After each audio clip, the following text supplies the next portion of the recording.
Hello and welcome to the Humans and Events Cycling Podcast. I'm Richard Moore and I am with Lionel Burney. Hello Richard. Daniel Freeb. Hello. Is it me you're looking for? Lionel Richie. Lionel Burney. Lionel Richie. Gee whiz, what a great start to 2014. Welcome to 2014. This is our first podcast. Daniel's got the year off to a very odd start already. But we've got a packed first show, haven't we, looking ahead to the season? We have. We're going to set the tone for 2014. Packed year of cycling podcast, weekly through the early season, through the classics, the Giro d'Italia, and then daily during the Tour de France. The Humans and Events Cycling Podcast. Interviews and analysis. We've got the big talking points covered. All right, fellas, the season has started. We're a couple of days into the new season. Argentina, Tour de San Luis, and the Tour Down Under in Australia will be kind of overtaken by events there. But Simon Gerrans is off to a flyer in Australia. Young Phil Gaimon, or not so young Phil Gaimon in Argentina for Garmin Sharp, won the first stage there and is in the leader's jersey as I speak. He's quite an interesting chap. But Daniel, you were talking a bit about Tour de San Luis. This is a new race as far as we're aware in the last couple of years, and it's been getting a stronger and stronger field every year. This year in particular, it's a very strong field there. Can you tell us a little bit about how, where's this race come from? Who's behind it?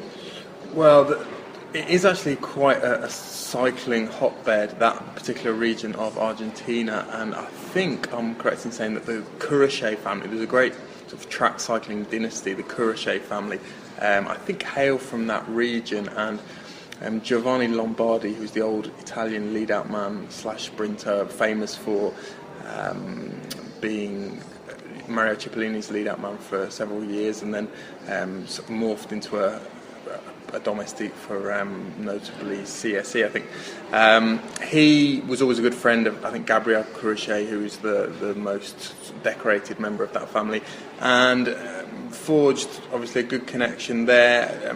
Lombardi was behind the failed bid and the rather shambolic bid to try to naturalise Davide Rebellin as an Argentine citizen in 2004, and has now... Because Rebellin just never got selected. No, I remember I was at that press conference, and there was a press conference where he was unveiled as an Argentine, I think the night before, or 2 nights before the World Championships in Verona in 2004, because he wasn't going to get selected for the Italian team, and then it all got called off at the last minute. Sort of typical kind of tragicomic cycling story, really. And Lombardi has now built up this race, the Tour de San Luis. And it's his contacts clearly that have allowed the strong European. Yeah, there's a lot of Italian media there in particular. He's from very early on, he got some very strong Italian riders riding there. Nibali, I think, has been for the last 2 or 3 years. He's certainly there at the moment. It's a race that Cavendish seems to be... Cavendish is going well over there, yeah, so it seems to be going from strength to strength. Argentina, I mean, we all know all about Colombian cycling, but Argentine cycling is as you say, it is a bit of a hotbed, but we don't really know much about it. There are more velodromes in Argentina than any other country in the world, apparently. Yeah, they've been strong mainly on the track. I mean, there are a few fairly tenuous Argentine road cycling connections for Juan Antonio Fletcher. Yeah. Lucien Petit-Breton, was he not raised in Argentina originally? We're going back to 1908 there. I'll check that out, but I'm pretty sure. What do you know about Argentine cycling? Well, Courichet is the big one. He was the guy. He won a medal at the Beijing Olympics, didn't he? Pretty much stopping the Madison. No? Yeah, they were the guys that were sort of. They stopped the British sort of dominance on the track. Cavendish and Wiggins were in that race, and it was the Courichet brothers. I think, is that right? Oh no, Riquelme, you think? No, it was Courichet and Walter Perez, wasn't it? We'd better check this before rambling on. Well, I'm checking Lucien Petit-Breton, and he did indeed move from Brittany to Argentina, Buenos Aires, at the age of 6, and he was the 1908 Tour de France winner. I knew that. I knew it from somewhere. So Argentina's rich cycling heritage. One thing that is interesting about the Argentine riders who have come over, the road riders, they've tended to be sprinters rather than maybe from the rest track. The rest of South America, obviously known for its climbers. There've been a few in minor Italian teams: Ruben Bongiorno, Great name. I think the Riquezze brothers, and they've tended to ride for what is now the Bardiani team. But given the very strong links between Argentina and Europe, it's strange that there isn't perhaps more of a road cycling culture there. Perhaps Tour de San Luis will build it. The other race that's going on at the moment is Tour Down Under. Any of you guys been to Tour Down Under before? No, I haven't. No. I've been there a couple of times. I went there 2009 and 2010. 2009 for the Lance Armstrong comeback, which was the main story in town. And it's a very low key race where riders and teams you can tell they're very much at different stages of their preparation for the season. I remember bumping into Remy de Gregorio coming back to the hotel looking rather the worse for wear at about 4 o'clock in the morning one evening.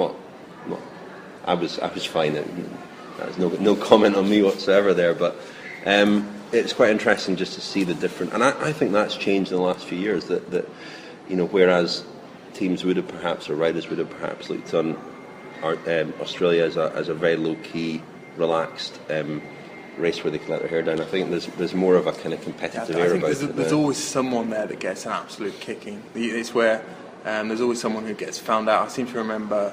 I think it was one of the Capel brothers. Well. No, I think one of the Belgian, Ludovic Capel, maybe about 10 years ago. He turned up about 35 kilos overweight, and I think was outside the time limit in the first stage.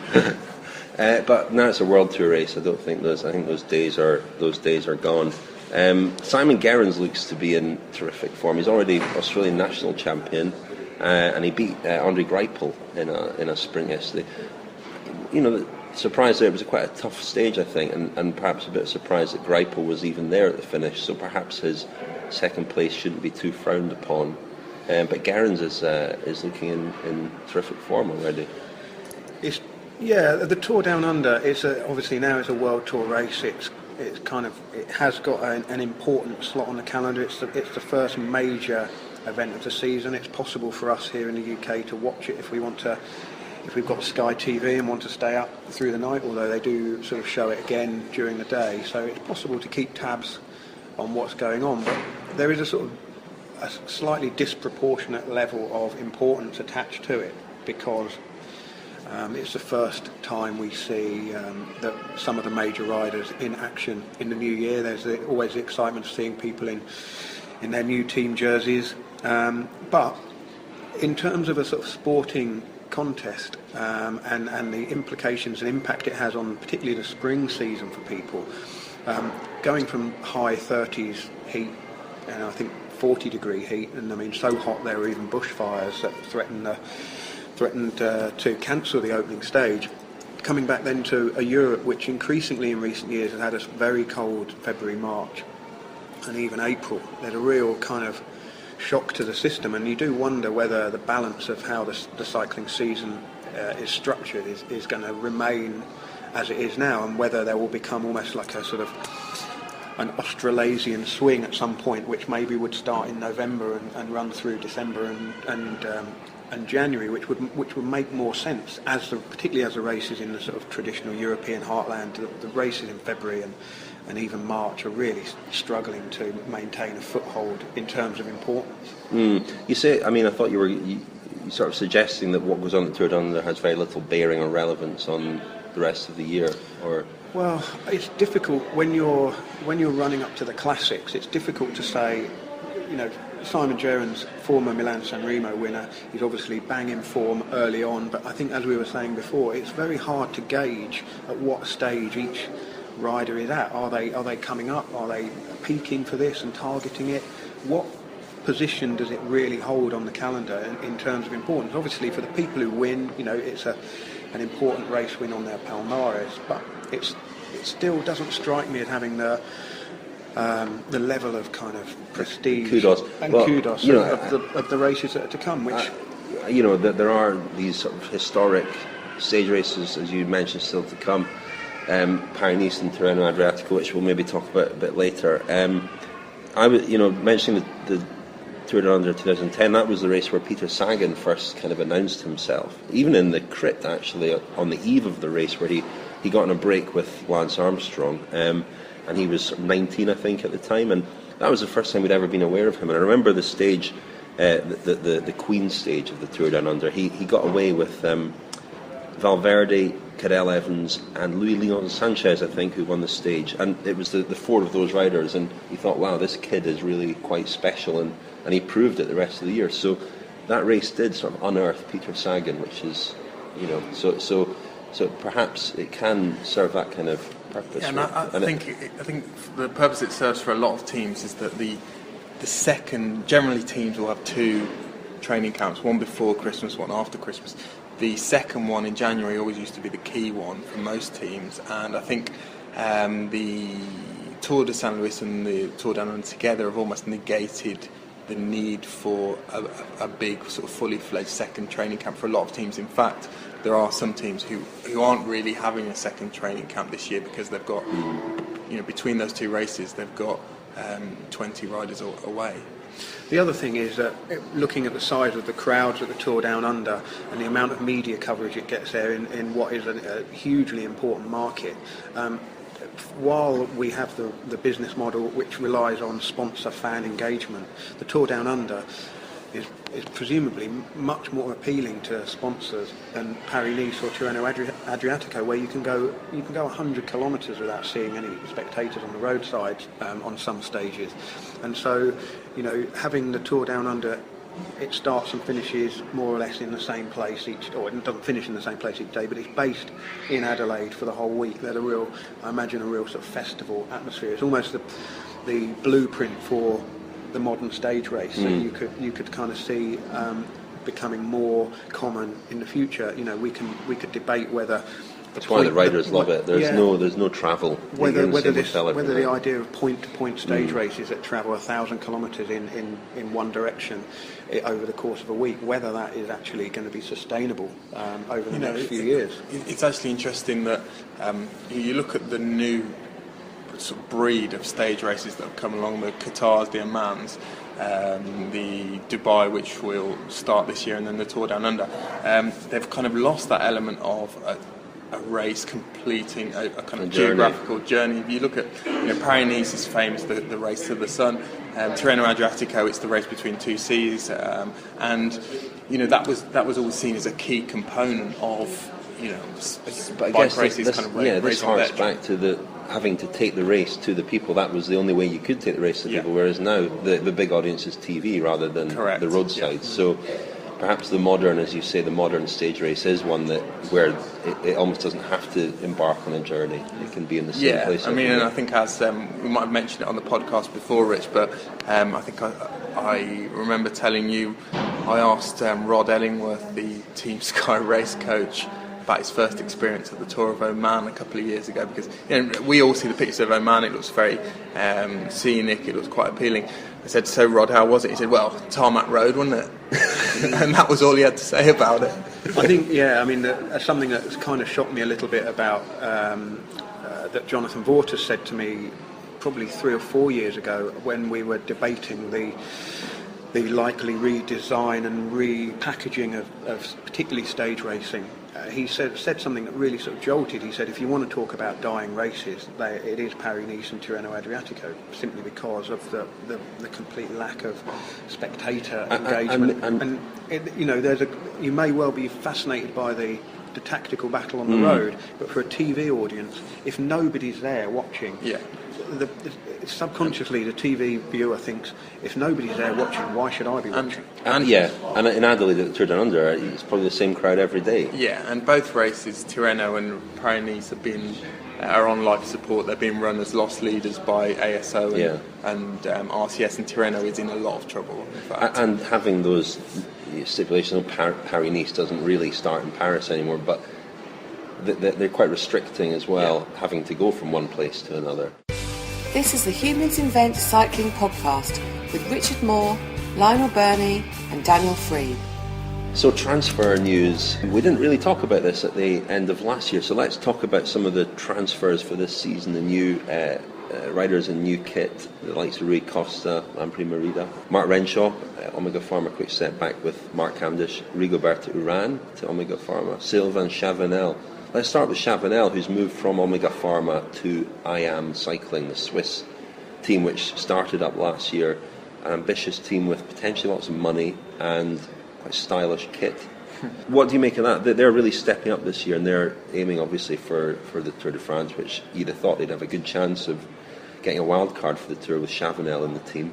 Puts them on a kind of level footing with maybe, a lower French team, perhaps, a Cofidis or somebody like that. It's a big opportunity for them this year, isn't it? He's a strange rider in the sense that I don't think he's ever particularly thrived when he's been the sole leader of a team. You've seen glimmers of his talent, and he has quite unusual characteristics. He's extremely powerful, fantastic ruler, not a particularly good sprinter, not a fantastic climber, and his best results have always tended to come from long breaks, 30, 40, 50 kilometres from the finish, and I just thought that Quick Step, and this was proven by his results, Quick Step was the best place for him. He's put on some fantastic displays in the classics, particularly the Tour of Flanders, for the last few years, and it's tended to be as the kind of the decoy rider, or the guy who's kind of softened up the other favourites for then usually Boonen to come through in the last 15-20 kilometres. So there'll be a lot more pressure on him at I Am Cycling. I mean, there are other riders to bear some of the responsibility there, like Heinrich Hausler. I think Jérôme Pinault, another Quick Step rider who's gone with Chavanel, he's a great friend. I think he's probably past offering a viable alternative at I Am Cycling. But it's an interesting one, and again, with them, there's a big question mark over their race programme. They're trying to get into major tours, and they'll be looking for starts in a lot of the semi-classics, which obviously Chavanel's going to rely on. It was 2011 Tour of Flanders, wasn't it, where Nick Nuyens won the race, but Chavanel, who'd been away all day, did come pretty close to winning that, and as you say, I think benefited enormously from the fact that everybody was looking at Boonen, his teammate, and as you say, taking on that mantle of outright leadership is a different scenario altogether, isn't it? Yeah, I mean, I think it's probably a big paycheck, to be honest. I Am Cycling. Quick Step are they've got a huge budget, but they might be quite stretched with Cavendish and Uran joining, and obviously Boonen still there, and various other sort of high-earning riders. But it's funny because maybe it's because he's French, but he has a profile as a kind of leader. He's a sort of an A-list bike rider, isn't he? Without perhaps the palmares to back that up. I mean, he's worn the yellow jersey. He's won at least a stage of the Tour, a couple of stages of the Tour. But perhaps doesn't actually really have the especially in the classics and things like that. Second place in Tour of Flanders is the outstanding. Yeah, result. and he's never really achieved the result. I hesitate to say that he's never achieved results a la Pedal, but he has never been in an elite group at the end of a classic or a major one-day race and out-sprinted or outridden other major contenders. It has been. It's tended to be these sort of long-range attacks. He's won 3 stages of the Tour, actually, checking my records here. Yeah. I always remember an anecdote that Bradley Wiggins gave us. There was a stage of the Tour where he was 7th on the climb to Alpe d'Huez, which shows, again, what a versatile rider he is, what an all-rounder. I think it might have been the stage that Frank Schleck won a few years ago. And just an anecdote from Wiggins that Chavanel had a blood test that morning and his hematocrit was 39. Now, I think it was the 3rd week of the Tour, so you'd expect him to be depleted, but I think that was quite a moment for Wiggins to realise that this magic number wasn't perhaps the be-all and end-all, and it was a pretty gutsy ride that day. Lionel, any other transfers that catch your eye? Well, Rigoberto Uran from Sky to Amiga Pharma Quick Step is probably one of the more intriguing changes.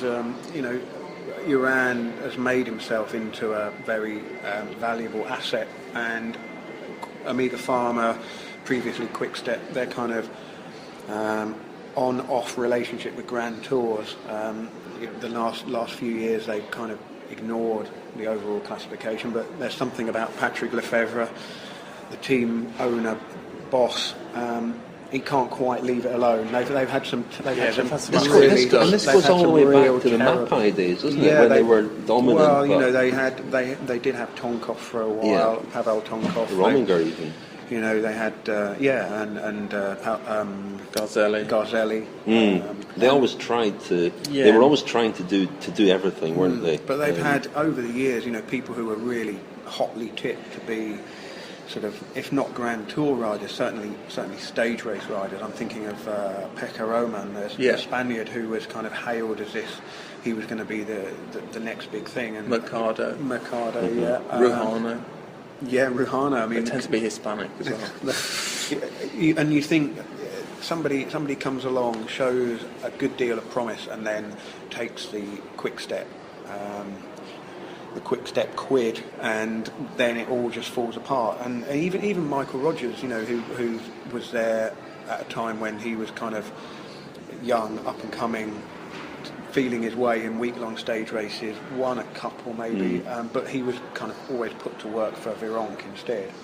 And so now Uran just represents Lefebvre's latest throw of the dice when it comes to trying to get on the podium of a Grand Tour, and it could go either way. I mean, at the moment there's this sort of interesting battle between Uran and Cavendish over who gets the sort of top billing at the Tour de France, and Cavendish will no doubt argue that his effectiveness will be compromised if you have to send a couple of helpers for Uran for the mountains. And Uran, who rode the Giro and kind of got on the podium almost by default, really, because Wiggins pulled out and Uran just rose up, obviously a good distance behind Nibali, but certainly the best of the rest.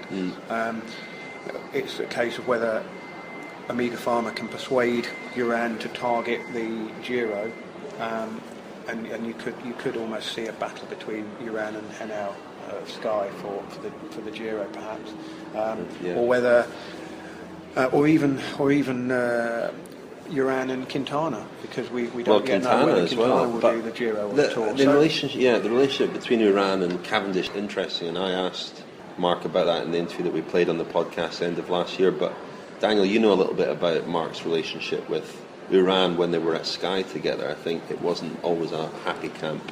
Yeah, I mean, there was a bit of a kind of flare-up at the Giro in 2012 where Cavendish just got frustrated with the Colombian style of riding. He said that they would switch off in the middle of, I suppose, the transitional stages, and they would expect to kind of flicker into life in the last 2 hours of stages. And Cavendish had a bit of a battle to get them to concentrate, because often they would end up behind crashes, and someone, an Ian Stannard or I think Geraint Thomas was riding that Giro, would have to go back and kind of fetch them and pace them back up to the bunch. So I think it was a bit of just a conflict of kind of racing cultures there, and I think they kind of got on okay at the end, and I think it's okay now. But there's an interesting mix of ingredients in that team, because another sort of fault line in that team could be, I think, the old HTC alliance at a management level, which is Aldag and Holm, and the kind of Belgian old school, which has really controlled that team for a long time, which is Lefebvre, Wilfred Peters. And Cavendish has been frustrated since he joined, slightly frustrated with the just how the classics really monopolise Peters and Lefebvre's, to a certain extent, attention, and that is that'll be an interesting issue as well this year. I know there've been talks over the winter about how to be slightly more harmonious, but I think Aldag, to a certain extent, there will be part of him that will balk slightly at the idea of splitting the team and hedging their bets, which is exactly what they didn't do at HTC, and that was why they were so effective. Exactly. That they realised that the best way to get a lot of attention, to get a lot of success at the major tours, was to focus everything on Cavendish and everything on time trials, which is what they were good at. But as soon as you go in with the team split between 3 or 4 different objectives, then it starts to become more difficult. And we've got Boonen as well to throw into the mix, who wants to do the Tour de France, wants to win the stage, the Paris-Roubaix kind of. Yeah.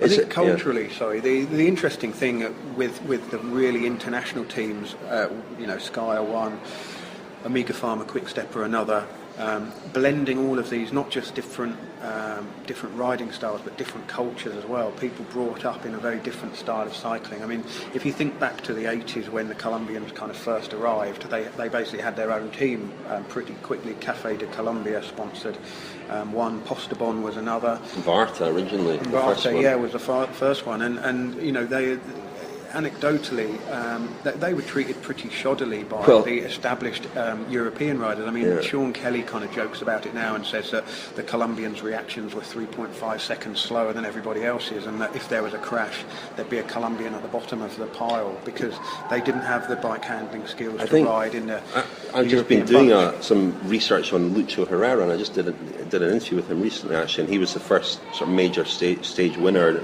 Alpe d'Huez in 1984. And part of the problem, they were blamed for all the crashes, as you say. They were also blamed by other team directors. I found some very scathing comments from Peter Post at the time, talking about the fact that they didn't participate in the racing other than at the mountain stages, and this was a real frustration, especially to those Northern Europeans, the Dutch teams, the Belgian teams who like to organise things at the front, and the Colombians just wouldn't take part in that at all. They weren't used to that style of racing, so they were riding at the back all the time, which inevitably meant they were caught up in more crashes, and perhaps because they were caught up in more crashes, they got the blame for them, which was probably unfair. But they were always waiting for the mountains. But it was interesting to go back and just see how that Colombian cycling culture goes all the way back. I don't think that's really changed. I mean, I remember talking to Stef Clement, a Dutch rider, mostly specialised as a time trialist, but he rode for a few years with Bouygues Telecom, and I asked him about his experience of riding as a Dutchman in a French team, which is kind of a fairly uncommon mix. Not many foreign riders go to French teams, but if they do, they tend to perhaps be, Scandinavian or Australian or whatever. So a Dutchman in a French team was something slightly unusual. And he said that one of the things he couldn't get his head around was how unpopular Bouygues Telecom were, particularly with sort of Rabobank and the Belgian teams. For that very reason, Bouygues Telecom never did any work in the bunch. They were never on the front. They never assumed control of the peloton. And the bunch is a society on wheels, isn't it? And everyone has to kind of play their part. And if you've got teams that have a reputation for never really getting involved in doing the grunt work, but are always pinging off up the road and trying to get in breaks. Yeah, I mean, that's the thing that annoys other riders more than very unpopular quickly. And so when you go back to, Daniel, your example of Cavendish and Uran, Cavendish is a rider who will always try and keep himself out of trouble first, but he also expects that kind of shield of support to help him. And if two of his Colombian teammates are down the back, kind of sitting last 10, which often they do, that's not the way he sees those stages to be raced. So it's for Cavendish, the race starts when the race starts, isn't it? And he wants people to be switched on the whole time. You're listening to the Humans Invent Cycling podcast, powered by Sharp. On that, Rich, about Uran and the possibility of him riding the Giro, I mean, it's a fantastic opportunity, probably a unique opportunity this year at the Giro, because I think the field is going to be quite poor in terms of the general classification. And, I remember Johan Brunel saying a few years ago that everyone knew that Uran was by far the biggest talent in the world as far as stage racing was concerned. I'm not really sure he's lived up to that billing, but if he ever is going to win a Grand Tour, I think it could be at the Giro this year, because you look, Henao might do it, Quintana might do it, but otherwise, you're looking at guys like Scarponi or the Richie Porte as well. Richie Porte, or the prospect of a rider coming from, perhaps a young rider, perhaps Fabio Aru for the Astana team, coming from absolutely nowhere. But on paper, it's not a particularly strong race this year. Do you think that's why there's been so much talk that Quintana will end up going there, even though, just sort of reading between the lines, it looks like you could hypothesise that perhaps the Giro have offered a fair bit of appearance money and Movistar are keen to take that, but Quintana wants to go to the Tour because having finished second there. Of course, he can do both, can't he? He can, but it tends to compromise people, doesn't it? Is that right? They have been offered a lot of appearance money for Quintana? I would suspect that could be true. I mean, whether it's money or whether it's other, Remember, they paid a lot for Armstrong, didn't they? Yeah. To ride the Giro in 2009. But is that something the Giro does as a matter of course? Is it?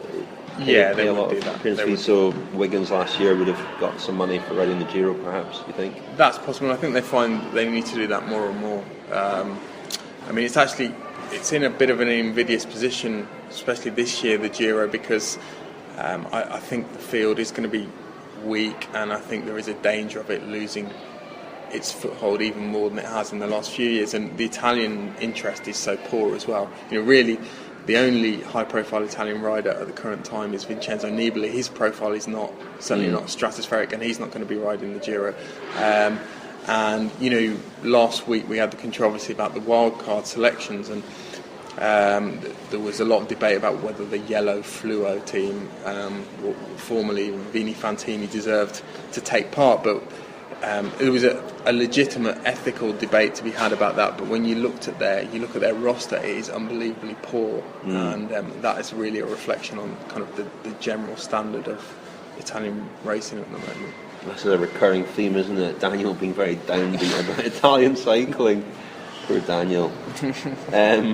Well, speaking of Italian cycling and ethics, I don't know if we should also mention Alessandro Ballan and Danilo De Luca, who have been in the news recently.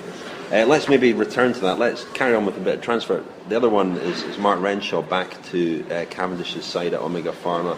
Is that chemistry going to be rekindled at Omega Pharma, do you think? Are they going to pick up where they left off at HTC? There's no reason why not. The issue is complicated, or maybe complicated slightly by other new additions to that lead-out train. Well, Pataki in particular, and then you've also got Steegmans. I can see being completely discarded from the lead-up train. I don't think it worked particularly well last year. On paper, he's someone who could do the job. With Renshaw coming in, I just don't think he will feature, and he probably shouldn't feature.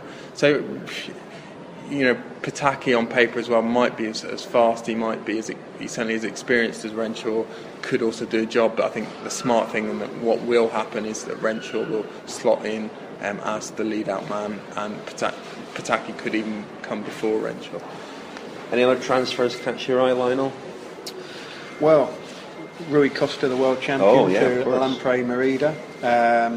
Be interesting to see what, I'm assuming he will be riding the Tour de France as their main man. And as a GC rider, you think? Well, I would have thought, he's top 10 material, isn't he? If everything goes his way, he's hunted for stages in the past, and he's been very good at it. Whether or not he wants to stay in contention and just ride around as a kind of one of those semi-anonymous faces in the top 10 will depend on a lot of factors. But he's certainly someone who could ignite the race if he went for stages. Yeah, and I think we'd probably rather see him go for stage wins rather than finish 8th.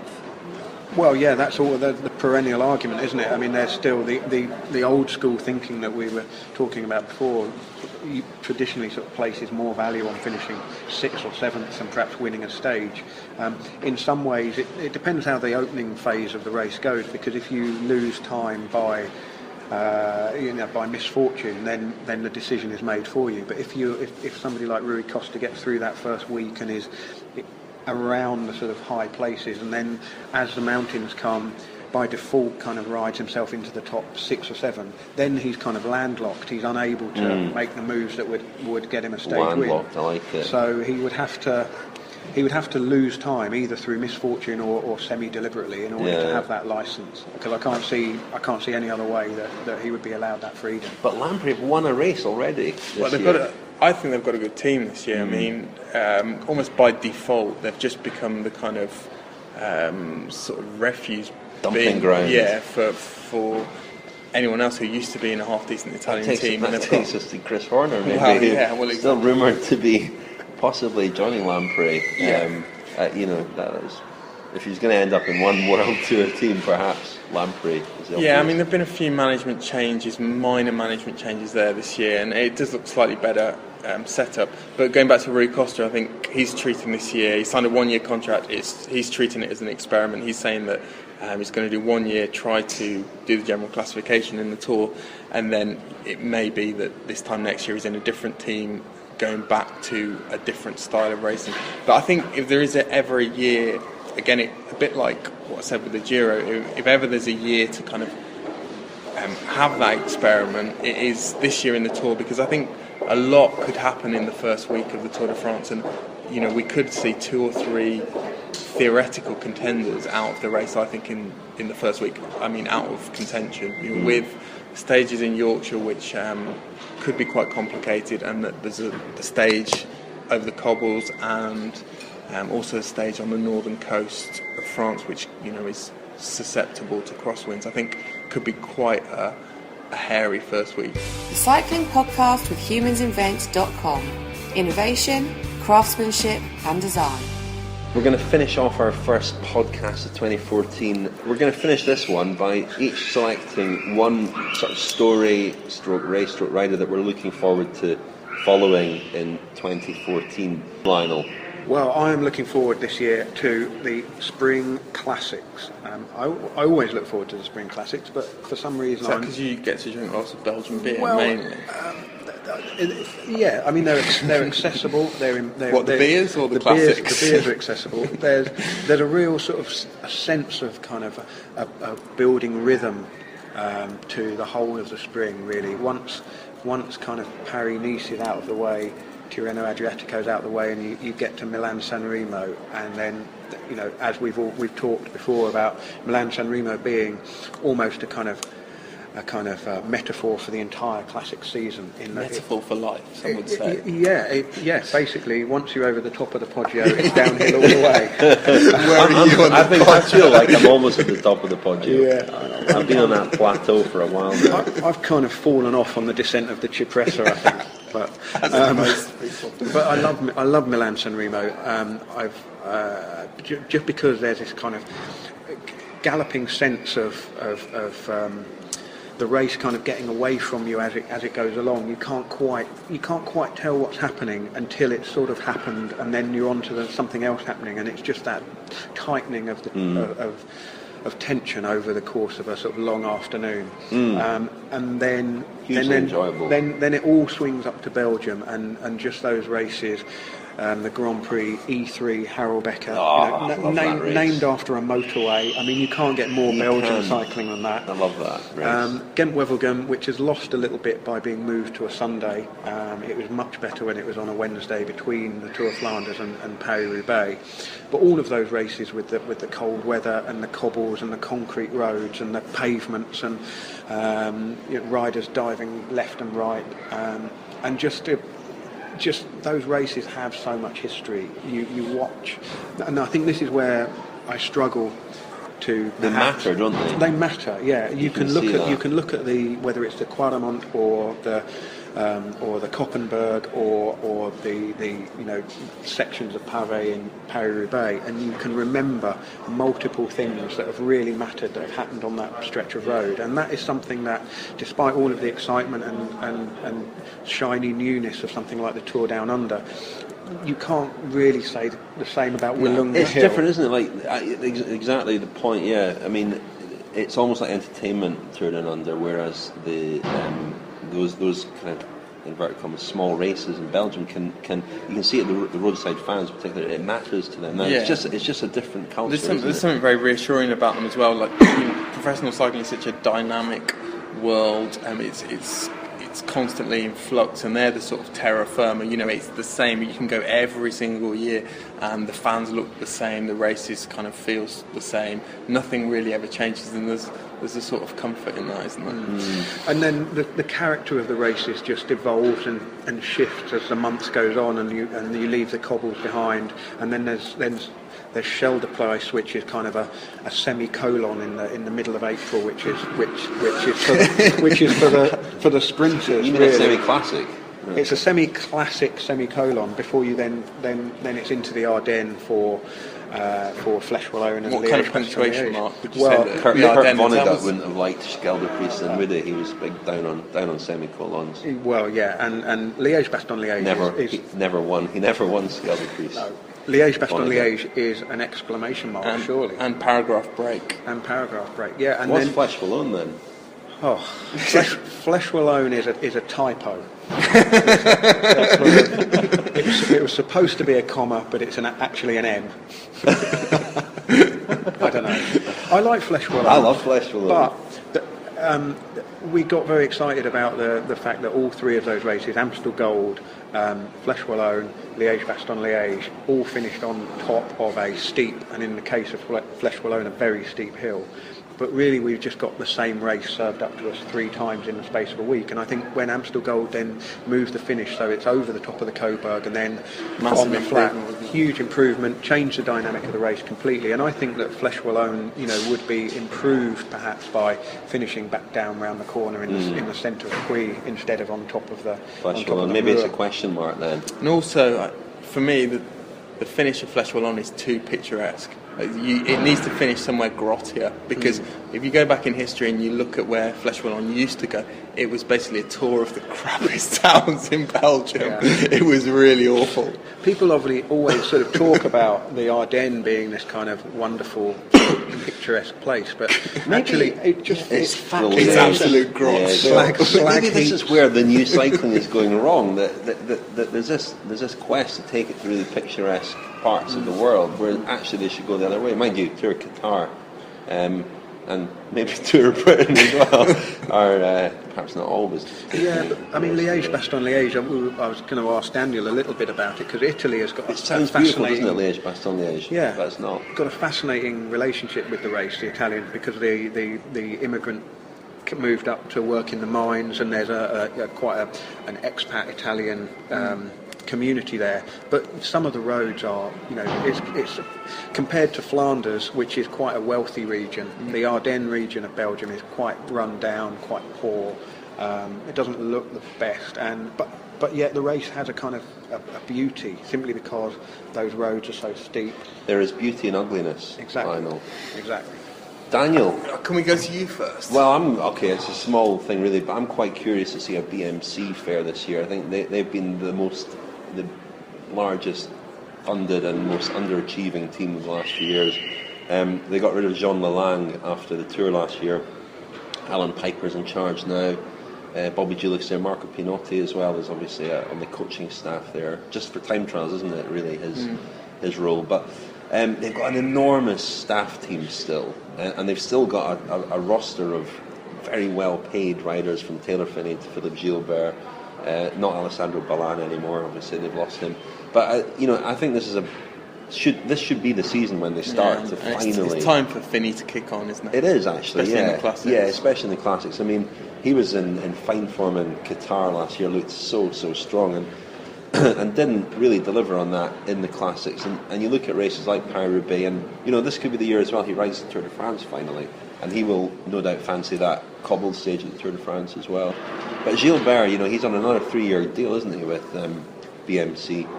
I think Piper is the right man to shake things up there, but they've still got a real problem with some of the personnel. They've got Cadel Evans still talking about going back to the Tour and trying to contend again. TJ Van Garderen would be the logical kind of leader of the team there, despite his performance last year. So I think it's a big year for BMC, and I'll be watching with interest.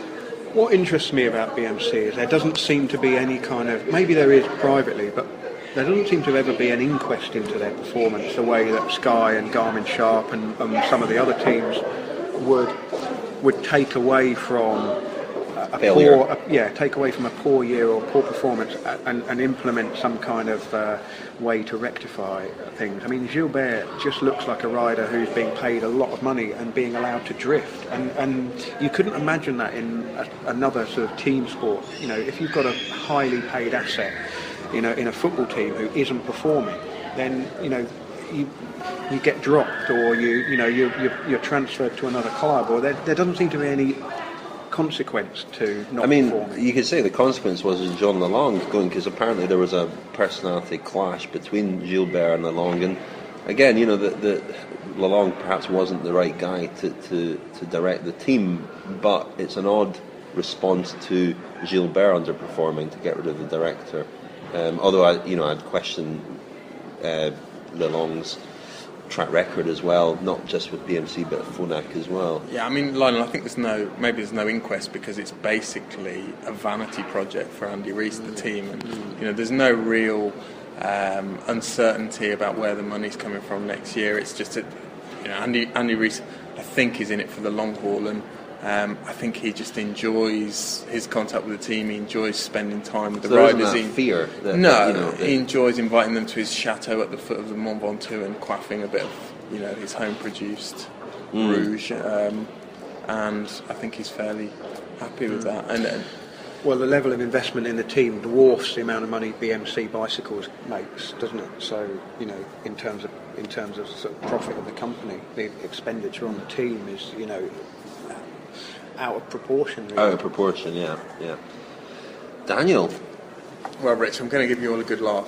What do you think I'm going to say? I think you're going to probably say that the thing you're most looking forward to this year is watching young French cyclists. Bing! Young Frenchmen. Well, it's funny you should say that, Rich. It's funny you should say that, Rich. Not in a homoerotic kind of way, but just because it's a story that I've been following for a few years. We're all friends. Very, very excited to see, you know, the usual suspects I always talk about: Warren Barguil, Romain Bardet, and particularly Thibaut Pinot. Now, I spoke at length last year, didn't I, about his problems descending. I actually went to an Arsenal game with his brother a couple of weeks ago, who's also his coach. So we talked a bit about what's happened since last year's tour as regards Thibaut's descending. Now, he, as you'll probably all remember, he completely lost his nerve in the Pyrenees last year, and after a brilliant first ride in the Tour de France in 2012, had an absolute disaster last year, pulled out early. He came back into form at the Vuelta, rode a good World Championships, but yeah, a lot of question marks obviously about him this year and whether he'll be able to kind of conquer his demons descending. They've tried all sorts since the Tour. He's been doing testing in rally cars at Magny-Cours. He's done some kind of ice rally at Alpe d'Huez where he had to ride around Has he ridden his bike at all this winter? Yeah. He's been taking his advice from Alex Stader. Is it Stader or Stader? Alex Stader, yeah. The former Tour de France rider. And a speed skater as well, wasn't he? Yeah, who's was an old... Was he Alex Stader, or am I getting confused? I know Eric Heiden obviously was, but it was Alex Stader. He was the first Canadian, wasn't Alex he? Stader was the first North yellow American ever jersey. to wear the yellow jersey Yeah. in 1986. Yeah. And he's been taking advice from him about descending, and it's really... with Pinot, it's really a question of speed. It's not. A lot of people were surprised by how well he rode at the World Championships on tricky, kind of treacherous roads when people like Bradley Wiggins will find it very difficult. And the reason for that was that it was actually quite slow on the descents at the World Championships because it was raining, because it was so dangerous. So he doesn't have a problem with that. He kind of has a problem when it's a very fast, straight descent, and he just completely loses his nerve. So it would be a shame if that problem sabotaged what is obviously. What about young Kenny Elisson, the small Frenchman on Francis Déjà, who was a real revelation at Tour of Oman last year? Yeah, kind of matchbox climber. He's tiny, I think, about 160 centimetres, about 5 foot 5, 6.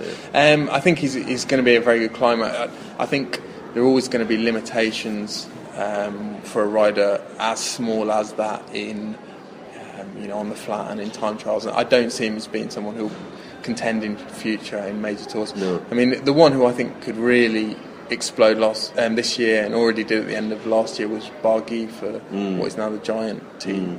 I mean, the way he rode at the Vuelta, won 2 stages at the Vuelta, and just made it look very, very easy. And I think he's a massive talent. Arnaud Demar as well. I mean, they've got a very strong team of Francis Déjà, haven't they? They've got a lot of winners in inverted commas. There are a lot of guys who are capable of they've got attacking and winning races. Yeah, and a lot of talented young guys. Even Alfredo, who's come back from a doping battle. A doping violation. Administrative. Having missed 3 tests. He could fare well in the classics, and Madio has been talking up Demar's potential to win Paris-Roubaix and Tour of Flanders at some point in the future. So, we think of him more as a sprinter at the moment, but I think he will ride the classics this year, and it'll be interesting to see. And Alfredo is good in those races as well. Yeah. So I think the French, to kind of sum up, it's been kind of a long process. This regaining their confidence, having kind of been the whipping boys for years, and I really think that now more than ever, we saw it at the end of last year, they've really kind of emancipated themselves, and they will be one of the strongest nations this year. The Humans Invent Cycling Podcast. For more articles, go to humansinvent.com/cycling. Well, that's us for the first Humans Invent Cycling podcast of 2014. Daniel, thank you very much. Cheerio. Talking of cheerio. Chiro. When's he going to be back? Is he in Argentina at the moment, or He's being very shifty at the moment. He might be in Argentina. He might he be was in in Australia, California I don't know. for a bit, wasn't he? I was texting him yesterday, but he wouldn't disclose his whereabouts. Ciro Scognamiglio will be back on the podcast very, very soon. I know he's really looking forward We really to need it. to get him to fill in a whereabouts form, don't we? We do. I'd like to know where he is at all need to know his times. whereabouts. Lionel, thank you. Thank you, Richard. And here's to a successful year's podcasting. Yeah, we'll be back next week. Thank you for listening. The Humans Invent Cycling podcast. Interviews and analysis. We've got the big talking points covered.